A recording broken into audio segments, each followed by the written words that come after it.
Muhammad.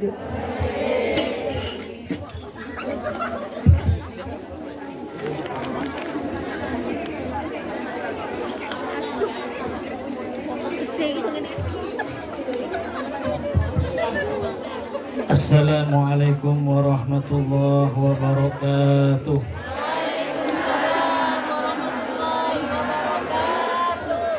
Bismillahirrahmanirrahim. Alhamdulillahirabbil alamin wa kafa. Summa salatu wassalamu ala sayyidina wa maulana Muhammadin al-Mustafa wa ala alihi wa sahbihi ahli sidqi wal wafa. Allahumma salli wa sallim wa barik wa addim wa karrim wa majid ala habibina al-Mustafa Abul Qasim sayyidina wa maulana Muhammadin wa alihi wa sahbihi wa tabi'ihi min yaumina hada ila yaumiddin. Allahumma ya muhawwilal ahwal hawwil halana ila ahsanil hal bijahi maula Bilal, amin ya rabbal. Hadirin wal hadirat, mustami'in wal mustami'at rahimakumullah. Wabil khusus kepada para ustadz, para tokoh masyarakat, para kiai, para ibu nyai, para guru ngaji ingkang kula hormati, dan tidak lupa kepada segenap jajaran pengurus Majelis Maulid wa Ta'lim Al-Mukhtar, Ibu Haja Fatimah, Aba Warno, Ustadz Anton, Ustadz Mahmud, dan para ustadz-ustadz yang lain, ustadzah-ustadzah yang lain yang tidak dapat kami sebutkan satu persatu, akan tetapi tidak mengurangi rasa hormat kami kepada panjenengan sedaya. Alhamdulillah. Tidak ada kata-kata yang patut kami haturkan kecuali memuja dan memuji syukur kehadirat Allah Subhanahu wa Ta'ala yang amanah pada hari ini. Kita semua masih diberikan nikmat yang paling utama, yaitu nikmat panjang umur, sehat walafiat, seger waras bagi yang seger dan bagi yang waras, sehingga kita semua bisa berjumpa bersama-sama, bermuajah tatap muka, bisa bermujalasah lungguh bareng dalam suatu acara yang sangat luar biasa, sholawatan, maulidan, milad akbar dan lain-lain. Mudah-mudahan apa yang kita hajatkan dikabulkan oleh Allah, hajat dunia ataupun hajat akhirat, amin Allahumma. Hadirin wal hadirat, mustami'in wal mustami'at rahimakumullah.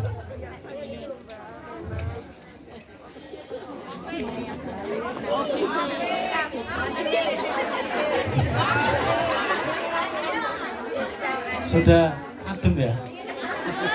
Ini loh, contoh baroknya sholawat.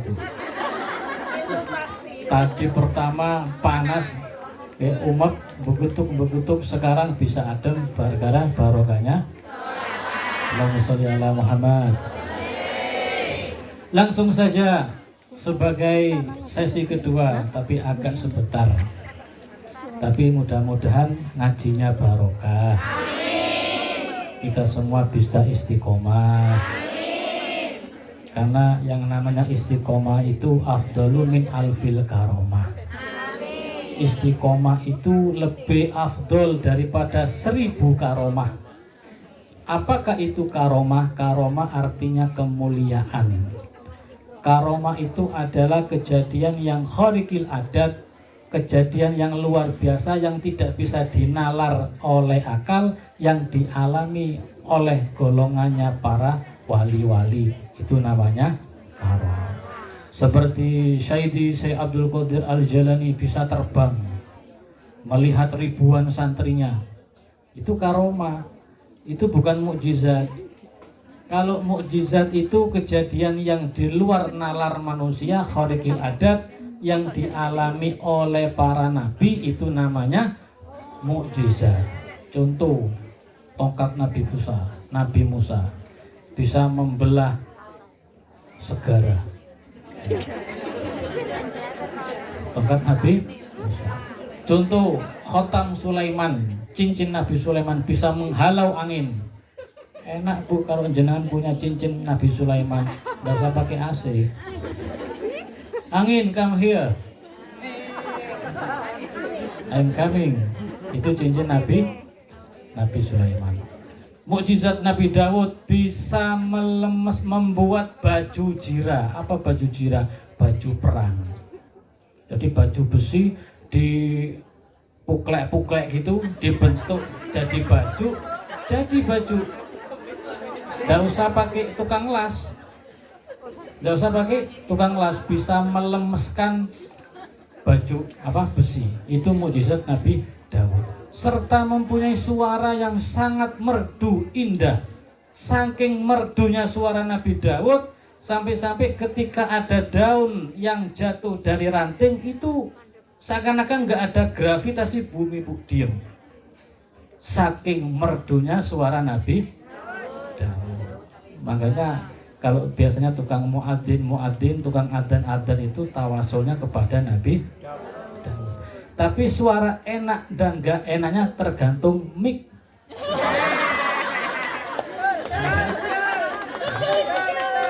Walaupun ngundang Habib Syekh, tapi kalau mic-nya mati, nggak bisa. Suara enak nggak enak tergantung. Allahumma sholli ala Muhammad. Langsung saja. Salah satu sahabat daripada Rasulullah Shallallahu Alaihi Wasallam yang dijamin masuk surga yaitu adalah sahabat Umar radhiyallahu taala anhu. Umar itu adalah sahabat yang paling galak, paling keras, paling kereng. Saking kerengnya Sayyidina Umar, bukan hanya manusia, setan pun takut. Nabi pernah berkata, inna syaiton yufarriqu min dili Umar. Sesungguhnya setan itu kabur apabila melihat bayangan daripada Sayyidina Umar. Takut bu, setan sama Sayyidina Umar takut. Maka terkadang kalau di Indo sana biasanya pintu rumah ditulisi Umar Faruk. Sering ketemu? Sering tahu? Kenapa? Dengan tujuan rumah saya biar nggak dimasuki setan. Terkadang di toko-toko, di selorokan, di laci itu ditulisi Umar Faruk. Kenapa? Biar nggak dicuri tuyul. Masalahnya tuyul zaman dulu dengan zaman sekarang nggak sama. Terkadang yang mencuri namanya Umar. Ya kan? Kalau tuyul zaman dulu dibacakan ayat kursi takut, tapi kayak tuyul zaman sekarang nggak mempan. Ayat kursi sak mejone mboten mempan. Tapi memang ada salah satu keterangan hadis Nabi Muhammad SAW, ayat kursi itu bisa untuk mengusir setan, bisa untuk mengusir setan, bisa untuk mengusir jin-jin yang bandel, itu dibacakan ayat kursi. Itu kalau jin setan yang dari golongan iblis. Tapi kalau setan dari golongan manusia bagaimana? Dibacakan ayat kok nggak mempan, ditaruh ayatnya, diambil kursinya, dikeprukkan.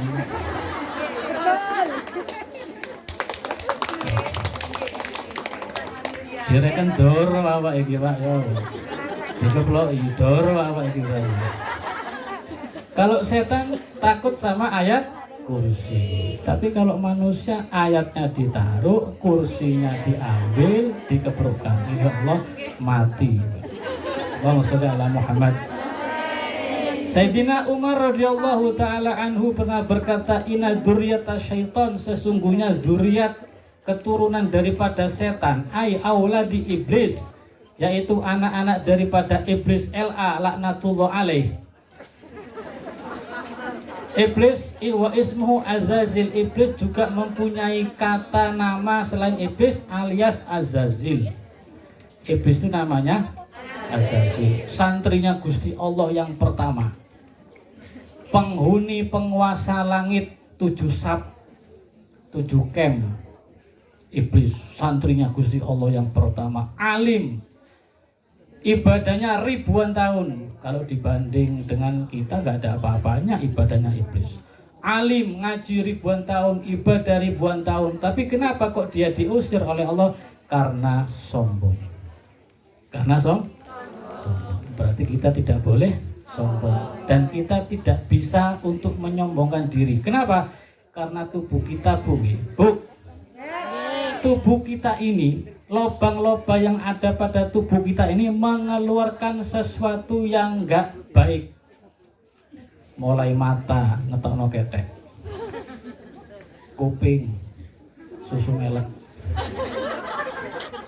ya, mulai dari mulut seperti itu, dari hidung seperti itu, oke, dan lain. Iler kita dibanding dengan ilernya burung walet lebih mahal mana? Gitu kok malah mau disombong-sombongin. Umpamanya iler kita itu laku, Bu. Saya kalau tidur nggak pakai bantal, pakai batok. Oke, kenapa? Tangi turu setor sak liter. Tangi turu setor sak liter. Tapi untungnya kita nggak ada apa-apanya dibanding dengan walet. Wa ismuhu Azazil, setan iblis juga dipanggil dengan sebutan Azazil. Iblis mempunyai tis'ah, mempunyai 9 anak. Berarti iblis tidak ikut KB. Kalau iblis ikut KB, dia mempunyai cuma 2 anak cukup. Iblis saja tidak ikut KB, masa kita mau ber-KB? Mempunyai 9 anak. Langsung nggih? Tapi perjanjian, kalau nama-nama anak iblis ini kebetulan cocok dengan nama jenengan, tidak boleh marah. Tidak boleh. Soalnya saya pernah pengajian, ternyata namanya panitia cocok gitu. Marah. Turun dari pentas, pecucat-pecucut bilang, kenapa itu kok marah? Anu Bib, anaknya iblis itu namanya sama dengan salah satu nama panitia. Perjanjian, apabila nama ini cocok dengan jenengan nggak boleh pulang. Nggak boleh. Jangan tersing. Kalau maksa pulang tak dongano anyang-anyangan. Anyang-anyang itu cer-cer. Cur-cur terus.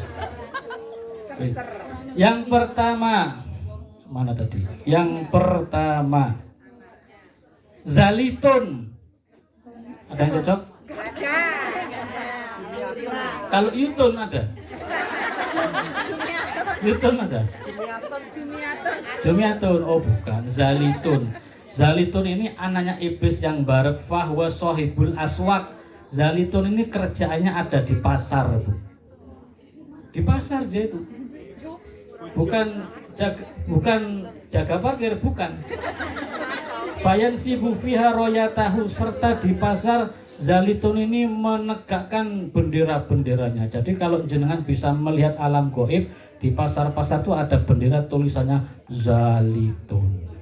Tapi tidak usah pakai majlis ya, majlis Zalitun bukan. Kalau di Indo kan musim seperti itu, majlis apa, namanya Zalitun. Dia ini ada di pasar-pasar. Apa tugasnya? Wahwa fi kulli sukin, dia ada di setiap pasar. Yuzayyinu lil ba'iin, menghiasi para pedagang-pedagang pasar, al-laqwa, supaya bohong. Bohong. Ini asli, barangnya asli. Sampai gitu kalau ngomong. Kalau istilah Jawa ini sawestu nih. Tapi ternyata berarti dia bohong karena godaan Yutun. Wal halifah, serta sumpah wallahi, demi Allah. Lah itu tidak boleh. Hanya sekedar ingin dagangannya laris, dia bersumpah atas nama Gusti Allah. Murah teman namanya Allah Subhanahu wa taala. Tidak boleh sampai bersumpah.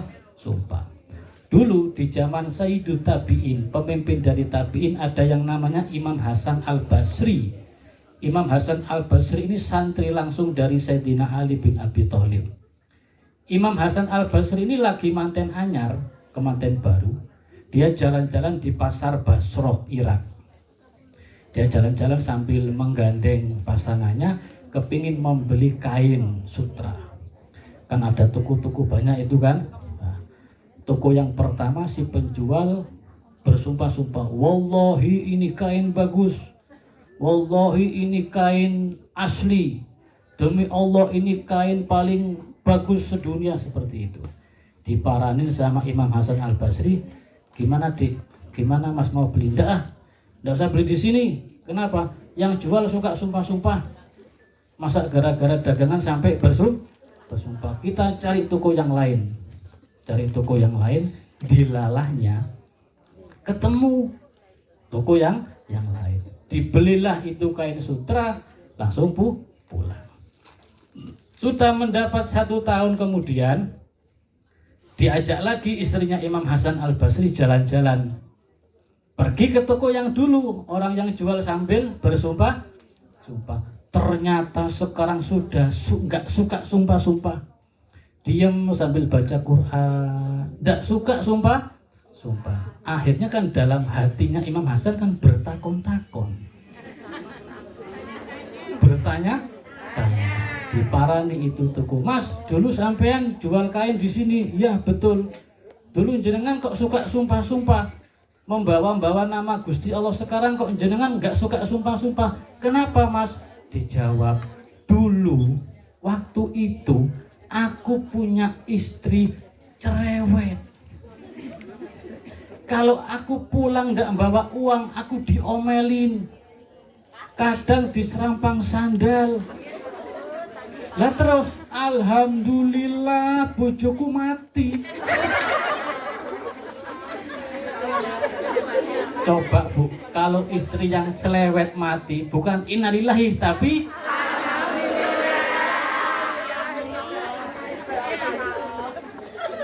kumokno kuping yu. Alhamdulillah bojoku mati sing cerewet. Lah terus sekarang alhamdulillah diganti oleh Allah istri yang soleha. Soleha lek jenengan suliha. Diganti oleh istri yang lebih soleha. Jadi kalau saya pulang bawa duit, nggak pernah diomelin, disambut dengan senyum yang mesra. Alhamdulillah. Terkadang ibu-ibu, suami ini bisa bertindak, melakukan ketindakan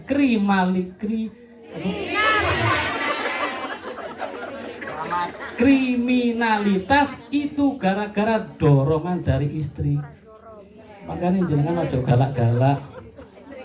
Rata-rata suami istri itu yang mati dulu istrinya apa suaminya? Suaminya. Ya enggak, bukan istrinya. Tidak boleh galak kan? Wal halifah sumpah wasu, sumpah palsu, al kadibah serta berbohong, watatifal kaili serta ngurangi timbangan. Mengurangi timbangan. Ini tugasnya Yutun semua ini. Wal mizan serta curang di dalam takran. Jadi timbangannya, takrannya dikurangin. Beli beras 1 kilo dikurangi 1 on jadi 9 on, serta timbangannya tuh dicurangin, diganjul biar kalau nimbang bisa enggak cocok seperti itu ya. Ini semua tugasnya Yutun. Zalitun, anak pertama daripada iblis, LA laknatullah alaih. Tugasnya Zalitun, itu anak yang pertama. Wafil kamus, dan di dalam kamus diterangkan amala Zalitun juga mempunyai nama Zalanbur. Ayufarriqo benar rojuli wa ahlihi. Tugasnya membuat percekcokan antara laki dan perempuan. Ini tugasnya Zalanbur. Wa amma Wasinun, serta anak iblis yang kedua bernama Wasinun. Ada yang sama? Ada. Iwasi, oh no, Iwasi. Warsini ada. Kalau Wasinun tidak ada. Oh selamat. Wasinun anak iblis yang kedua. Wahwa sahibul musibah, dia menggoda orang ketika ditimpa musibah.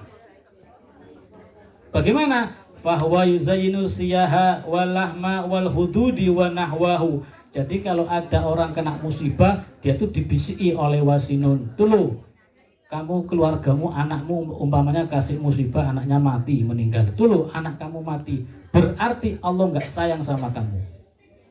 Lalu bagaimana? Dia berjerit-jerit. Dia menampar pipinya sendiri, menyambur-nyamburkan debu di kepala. Ini semua adalah tradisi jahiliyah. Jadi kalau perempuan-perempuan jahiliyah terdahulu, kalau dia tuh tertimpa musibah, dia marah-marah, nempeleng pipinya sendiri, meropek-ropek bajunya sendiri, nangis-nangis, jerit-jerit. Itu adalah tradisi jahiliyah. Kenapa? Seakan-akan dia tidak menerima takdirnya Gusti. Nah, jadi kalau kita ini kena musibah, bagaimana? Di dalam Al-Baqarah disebutkan wabasyiris sabirin. Berilah kabar gembira kepada orang-orang yang sabar. Siapa itu orang yang sabar?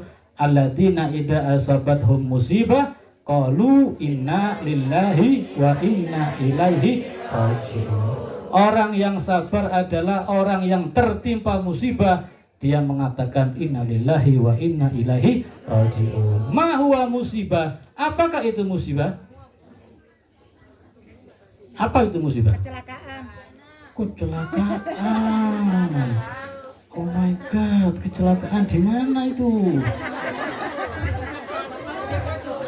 Apa itu musibah? Ujian akhir semester. Hah? Teguran. Oh, ditegur rupanya. Apa itu musibah? Ujian. Ujian semester. Bencana. Bencana apa? Alam.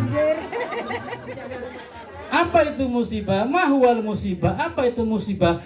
Musibah itu adalah sesuatu yang tidak mengenakkan.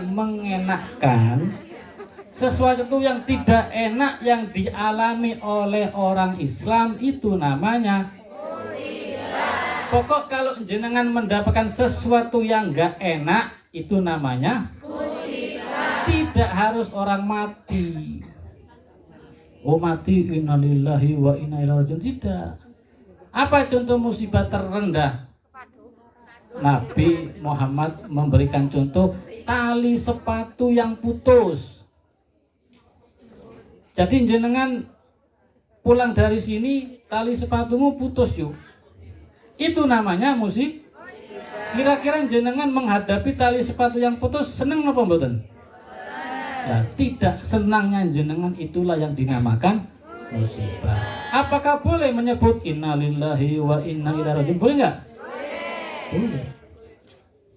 Jadi siar-siaran di grup masing-masing innalillahi wa inna ilaihi raji'un. Sopo mati yuk, sopo mati yuk. Tali di sandal pedot.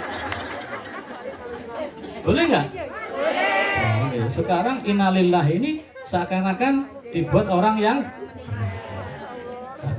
apabila jenengan mendengar kata innalillahi itu adalah termasuk nasihat.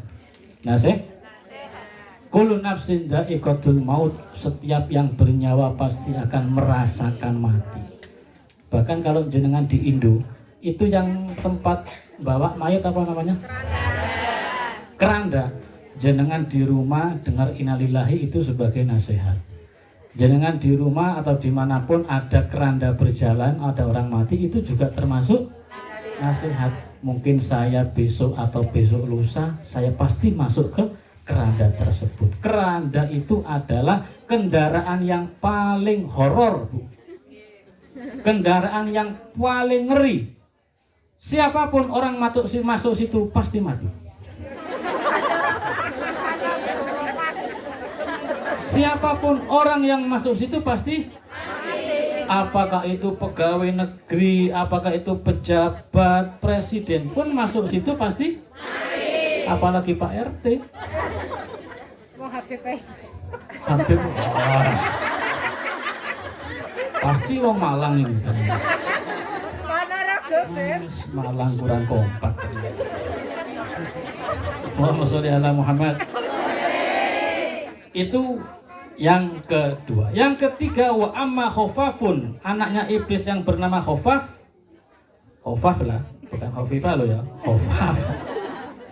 Fahuwa saribus sarob, dia menggoda supaya orang meminum minuman keras, khomer, meminum minuman keras. Jenengan tahu apakah itu khomer? Apakah itu minuman keras? Minuman keras itu contohnya bensin, minyak tanah, solar, air aki, itu minuman keras. Lah, seseorang ini digoda oleh iblis itu untuk segera dia itu bisa meminum minuman keras. Bu, bedanya manusia sama malaikat apa? Manusia banyak nafsunya, malaikat tak punya nafsu. Malaikat tak punya anak, oh. Tak punya nafsu. Malaikat tidak punya nafsu. Sedangkan manusia banyak nafsunya, gede nafsunya. Manusia gede nafsunya. Kan boys sebelah sama. Malaikat nggak punya nafsu, manusia gede nafsunya. Malaikat, manusia, hewan. Al-insan bainal malaikah wal hayawan. Manusia itu di tengah-tengah antara malaikat dan hewan. Hewan punya nafsu, nggak punya akal. Malaikat punya akal, nggak punya nafsu. Manusia punya nafsu dan punya akal. Jenengan kita ini manusia derajatnya ini lebih atas, di bawah, lebih atas apa ya? Kita ini lebih atas daripada hewan, ya kan? Tapi kalau kita ini nafsunya kalah, akalnya menang, kita akan mengalahkan derajatnya malaikat. Wis, kita tidak bahas malaikat, tidak sip, ya kan? Malaikat kalian tidak punya nafsu, ya kan? Tidak sip. Manusia, hewan, kita di atas, hewan di bawah. Ya kan, kita akan menangkan, kita di atas. Lah, sedangkan khomer, al-khomru yasturul akla. Khomer itu bisa nutupi akal. Manusia punya akal, punya nafsu. Hewan gak punya akal, punya nafsu. Kalau ada orang yang meminum minuman keras, sampai-sampai al-khomru yasturul akla, khomer itu bisa nutupi akal, berarti akalnya tertutup, posisinya sama dengan hewan. Tetapi masih lebih hina manusia yang nggak punya akal, maksudnya dalam keadaan mabuk. Kenapa? Contoh kambing. Kambing nggak punya akal. Manusia yang mabuk juga nggak punya akal. Tapi kambing nggak pernah misuh-misuh.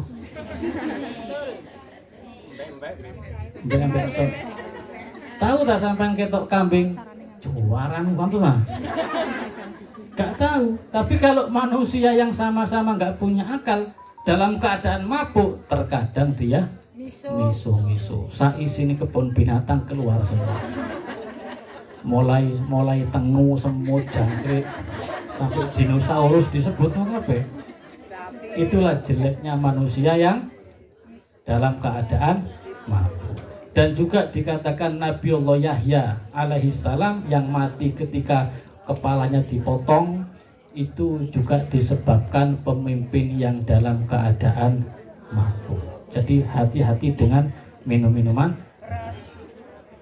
Wa amma Murrah, dan anak iblis yang bernama Murrah, fahwa sahibul mazamir. Anak iblis yang bernama Murrah, dia menggoda manusia untuk meniup trompet atau seluling. Kok suling? Ternyata berarti suling itu haram. Yang diharamkan menurut ulama Ibnu Hajar, yang diharamkan suling yang ditiup bukan ke samping tapi ke depan. Ini ditujukan maksudnya suling ala India. Jenengan kalau mendengarkan seluling India, ular kobra itu kan bisa ngeloget-ngeloget, ya kan? Saking merdunya. Itulah yang dimaksud oleh Ibnu Hajar. Seluring.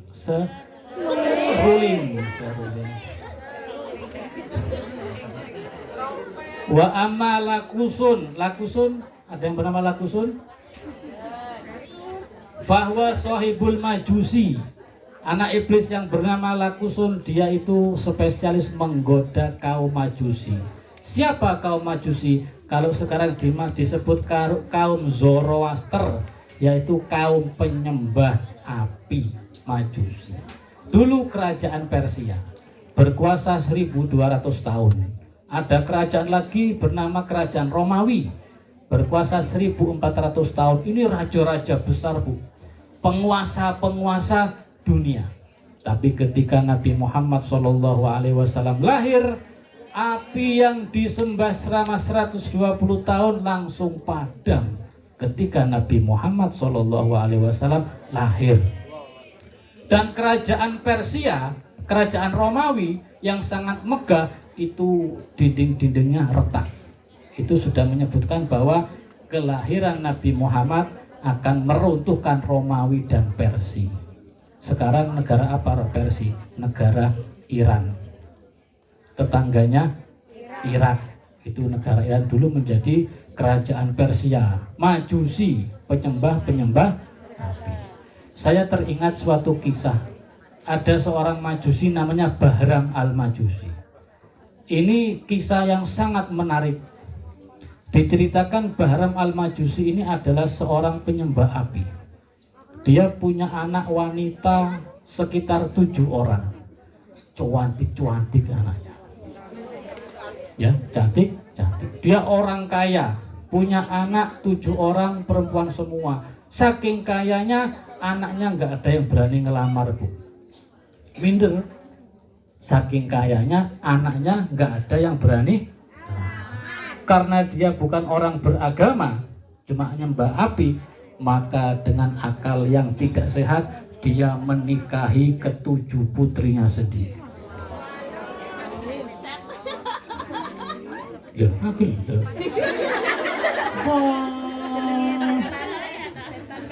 Guyu. Ini sing cerita sampai urat sekati pedot ini guyu sampai. Beda ngantuk ya. Orang Malang.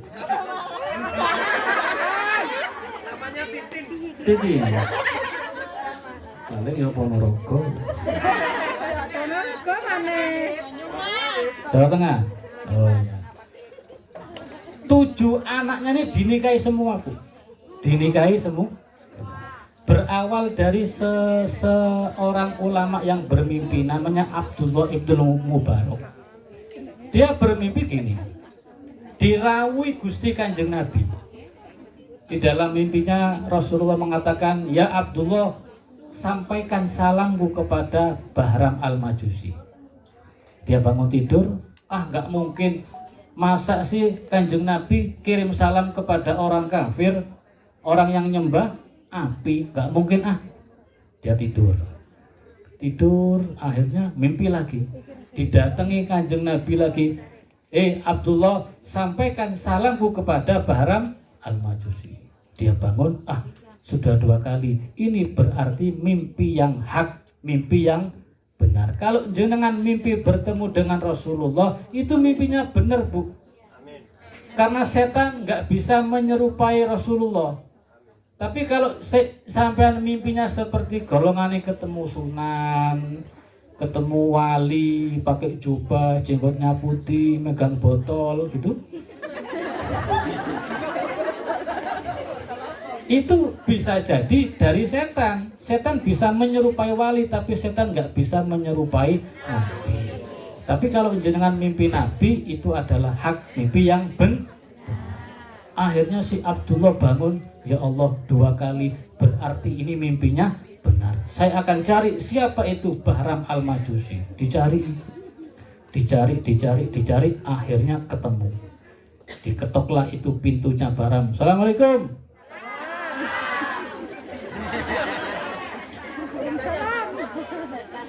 Nuhun. Sampurasun. Aku mulai.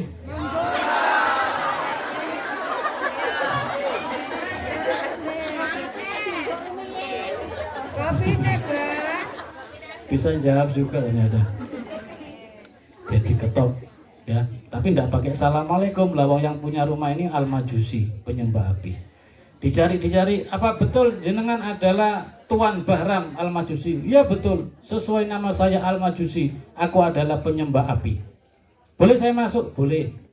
Pak Bahram, coba jenengan pikir, jenengan ini punya amalan apa? Saya nggak punya amalan apa-apa. Apa jenengan punya amal baik? Enggak, saya loh Al-Majusi, penyembah api kok saya. Dengan sangat bangganya. Tapi si Abdullah ini belum ngomong jenengan dapat salam dari Rasul dalam mimpi. Dia belum ngomong. Dia selidiki. Apakah jenengan punya amal yang baik gitu? Enggak punya amal apa-apa. Lalu ada apa? Lalu apa yang jenengan kerjakan selama 1 bulan yang lalu? Saya ini punya anak perempuan 7 orang. Cantik-cantik. Tidak ada yang bisa ngelamar anak saya. Karena terlalu cantik dan terlalu kaya. Lalu bagaimana Pak Bahram? Ya saya nikahin semua. Di pesta pernikahan saya mengobong saya membuat api yang sangat besar. Saya undang tokoh masyarakat, Pak RT, Pak RW, saya undang semua. Kita sembah api sama-sama dan berpesta miras. Katanya sih si Bahram. Lalu Pak, apa yang terjadi? Ya ketika pesta setelah selesai, setelah buyar, saya bangun jam 2 malam. Ketika malam pertama saya keluar dari rumah, saya ngesis. Apa itu ngesis? Cari angin. Ternyata tidak disangka-sangka ada seseorang yang berukut-berukut. Orang tersebut masuk ke gudang. Saya menyangka paling ini mata-mata pencuri. Ternyata setelah saya selidiki, saya tebak seperti ini, dia mau ngambil sesuatu, nggak jadi. Paling mata-mata, biarin saja dah. Nggak lama kemudian datang lagi ini perempuan sama berukut-berukut masuk ke gudang, tengok-tengok seakan-akan mau mencuri kok ragu. Setelah saya tilik, setelah saya tilik, dia nggak jadi mencuri, dia pulang. Sampai ketiga kalinya akan mencuri sesuatu nggak jadi, dia pulang. Akhirnya saya ngikuti kemana dia pergi. Ternyata dia adalah seorang perempuan muslimah.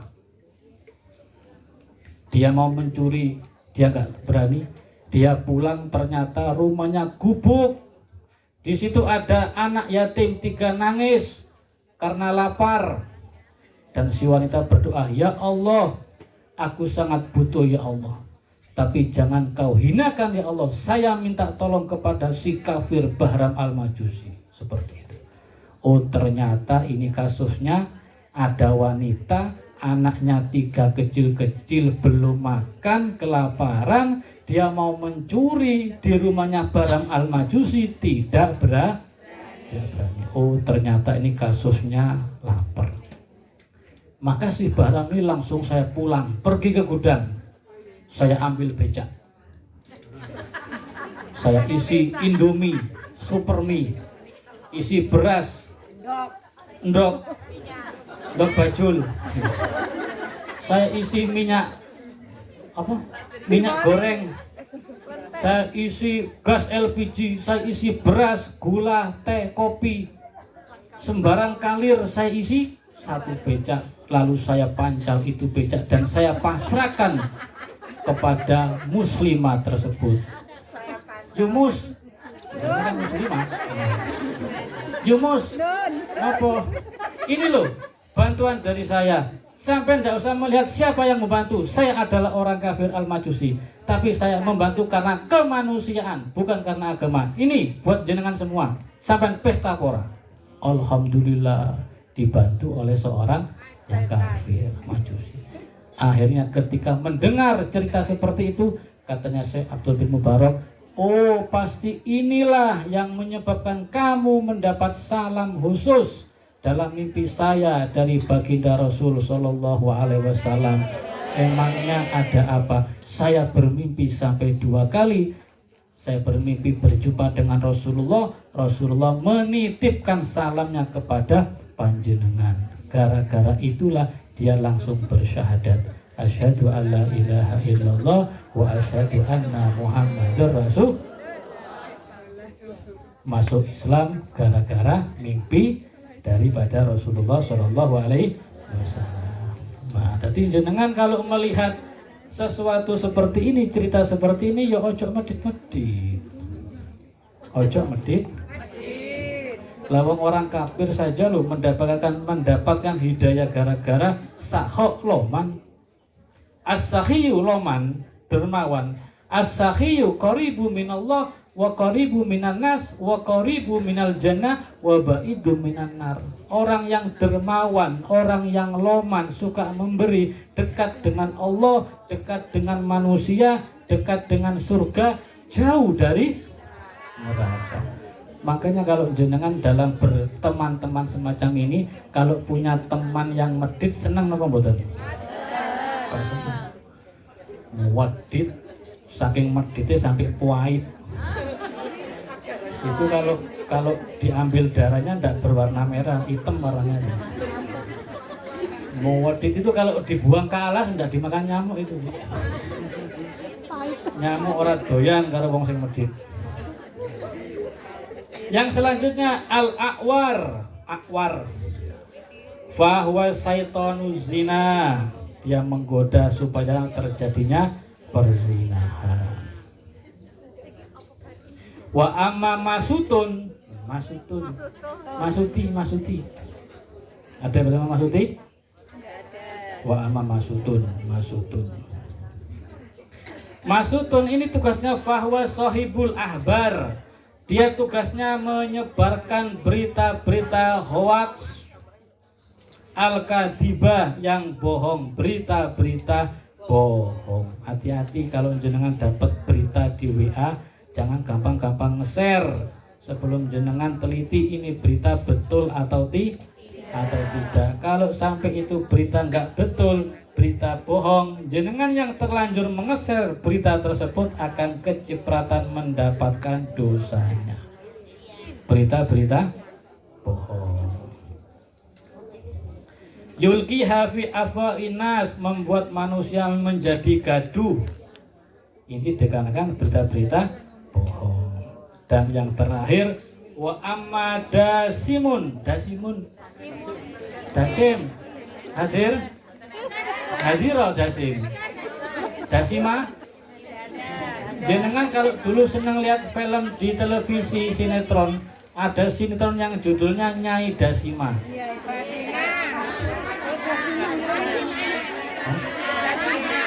Dasinga. Orang Dasima. Mau ganti Dasima jenenge. Ora Dasima, wis tala Dasima wae wis tala. Aku ini kesel yo dan demo ngono lho. Wong salah sithik dipermasalahne opo. Mbok sing welas ya Bang yo. Ya Bang yo. Dasima ngono lho. Wis pakai manut sih. Manut. Ya wis. Manut. Dasima ngasima mbuh karemu.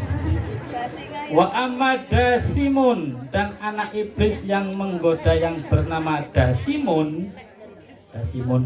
Fahuwa sahibul buyut, dia menggoda spesialis di rumah-rumah.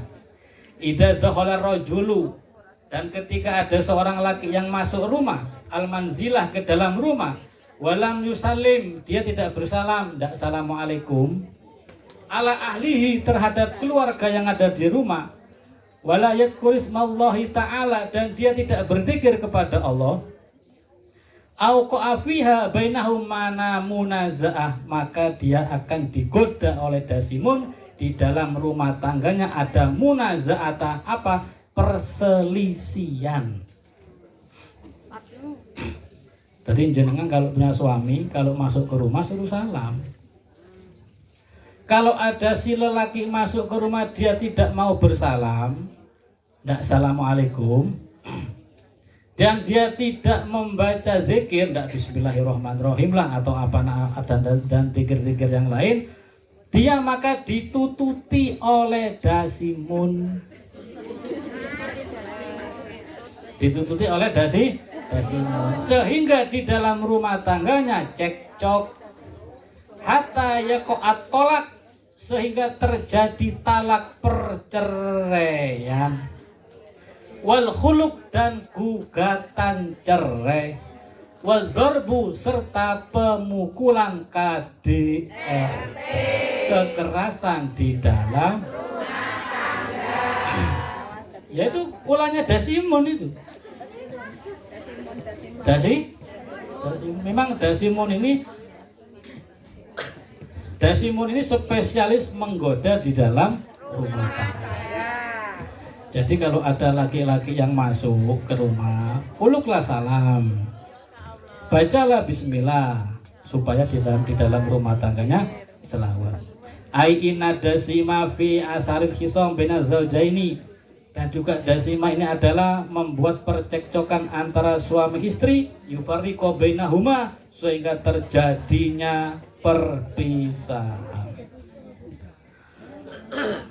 Allahumma shalli ala Muhammad.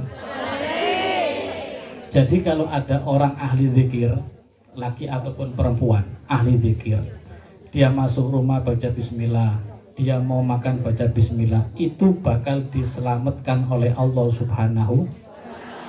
Ada sahabat Khalid bin Walid, singahnya Allah, Khalid bin Walid. Khalid bin Walid ini selama peperangan dia selamat terus, Bu. Menangan kalau perang. Lalu ada orang sahabat yang membawa racun, namanya racun sekejap mata. Saking kerasnya racun ini, apabila diminum sebelum mata terkejap dia akan mati. Maka diambil oleh Khalid bin Walid, langsung diminum, diglogok. Ternyata enggak mati-mati. Lalu ditanya, wahai Khalid, kamu punya amalan apa? Saya tidak mempunyai amalan apa-apa kecuali saya berzikir kepada Allah. Apa zikirnya? Ini loh zikirnya. Bismillahilladzi la yadurru ma'asmihi syai'un fil ardi wala fis sama wa huwas sami. Itu jenengan baca ajastukum. Ajastukum. Ajastukum. Jenengan yang ngomong kobil itu jenengan bisa mengamalkan doa ini. Ini untuk keselamatan, tapi jangan dicoba ya, Bu. Coba minum racun maksudnya. Terus jenengan mau nyoba minum racun? Jenengan kita perpanjang kontrak, udah pola-pola. Tahu aja. Tas mau perpanjang, terus aku katanya nyoba ilmu nih Habib. Wah, beli baikon. Bismillahirrahmanirrahim. La yadurru ma'asmi syai'un fil ardi wala fis sama. Terus diminum. Tumbas baikon. Oke, waalaikumsalam. Saya dulu ya.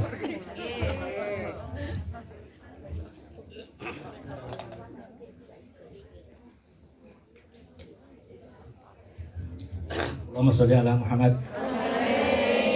Jenengan amalkan apabila jenengan ragu pergi ke suatu tempat lain. Jangan-jangan saya diracun sama tuan rumah umpamanya. Yang kok ragu dilihat kok tuan rumah kok pelerak-pelerok, pelencet-pelencet. Wah, gak yakin saya nih kopinya ini steril. Baca Bismillahirrahmanirrahim. La yadurru ma'asmihi. Insya Allah selamat. Tapi jangan dicoba. Contohnya gimana? Ya tadi itu beli baikon,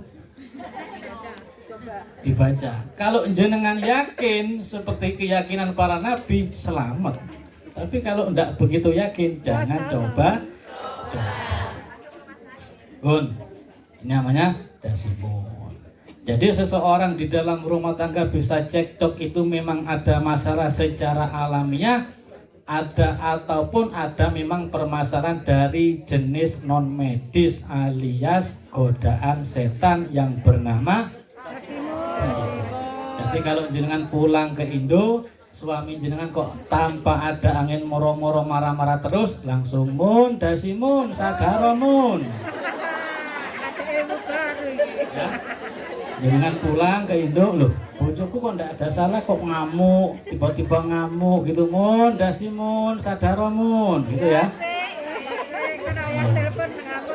Memang ada unsur non medisnya. Saya pernah ada kejadian tuh ruqyah masal di Gondang Legi sana, ruqyah masal banyak, ada 200-an.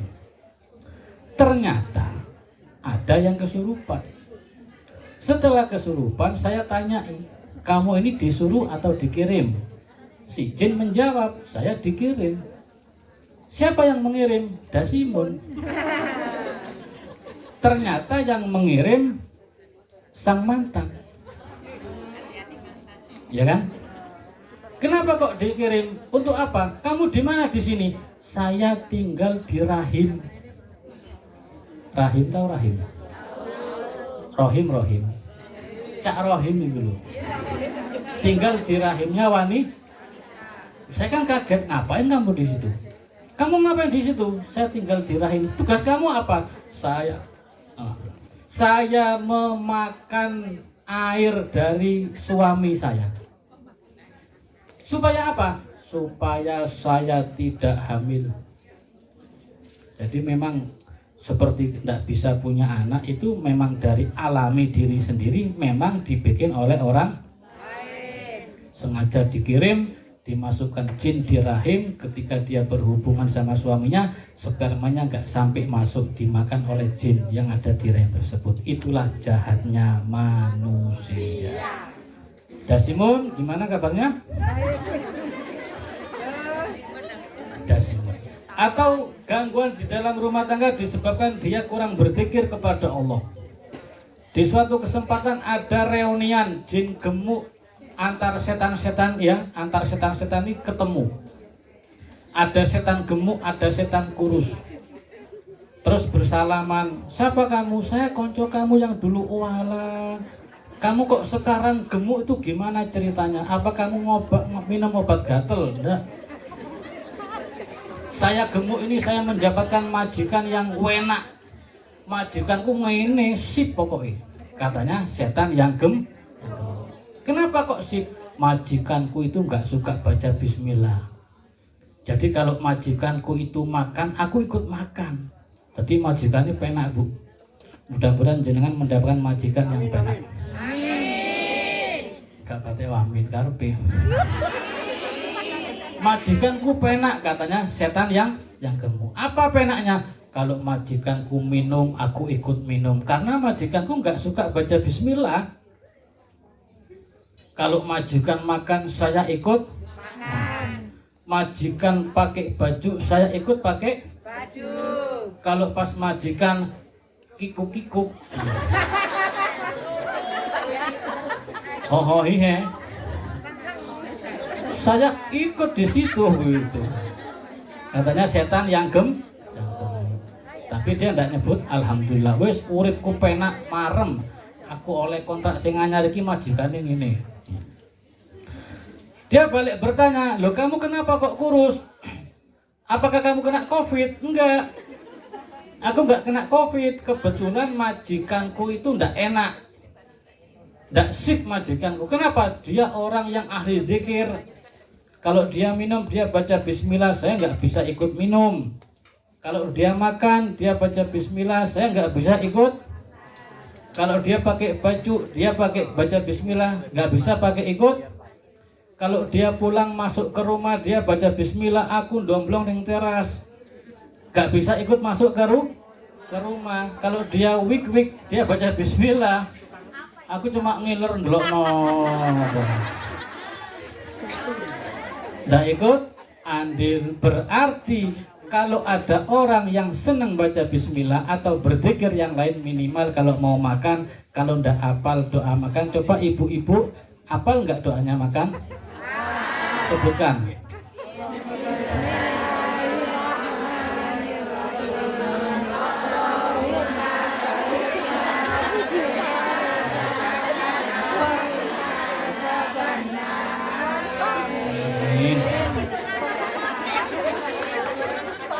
Jenengan yang baca doa, saya yang minum. Kalau gitu kan kelihatan kau cukup tuh malang mana. Kelihatan Itulah orang yang suka berzikir kepada Allah Subhanahu. Dan yang terakhir, Wa amma walahan fahuwa yuwaswisu fil wudu'i was sholati wal ibadah. Jin anak iblis yang bernama walahan, dia menggoda manusia supaya was-was di dalam bersuci, was-was di dalam berwudu, was-was di dalam sholat. Masuk ke kamar mandi, off the cure, selesai, sudah suci, nggak ada apa-apa. Keluar dari kamar mandi, mikir kayak masih ada ya. Masuk lagi ke kamar mandi, bersuci lagi, selesai, sudah nggak najis, bersih. Keluar dari kamar mandi, kok sih kerasa hangat ya. Masuk lagi kamar. Itu adalah gangguan jin walahan, yaitu jin waswas. Atau waswas di dalam wudhu. Nawait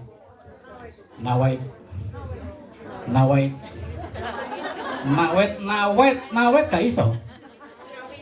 Wes sudah wudhunya sah, sudah sempurna, kok kayak ada yang kurang ya, wudhu lagi dia.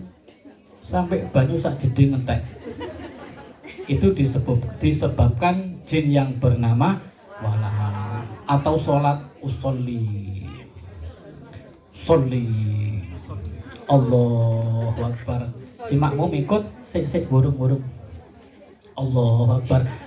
Was-was tidak bisa dijadikan imam. Kalau imamnya was-was, kesian yang di belakang. Allahu Akbar, yang di belakang sudah jadi, ternyata gak tadi. Allahu Akbar lagi dan terus. Itulah 9 macam anak-anak iblis. Bukan maksud untuk memperkenalkan supaya kita tahu siasat buruk daripada iblis laknatullah alaih. Mudah-mudahan kita semua dijauhkan dari godaan setan. Mudah-mudahan apa yang kita hajatkan dikabulkan oleh Allah, hajat dunia ataupun hajat akhirat. Mudah-mudahan ilmunya bermanfaat.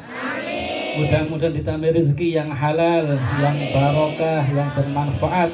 Ditambah ilmu yang bermanfaat, yang barokah. Mudah-mudahan tetap istiqomah dan berakhir dengan husnul khatimah. Amin Allahumma amin. Mohon maaf. Hadza minni wal afu minkum. Assalamualaikum warahmatullahi wabarakatuh.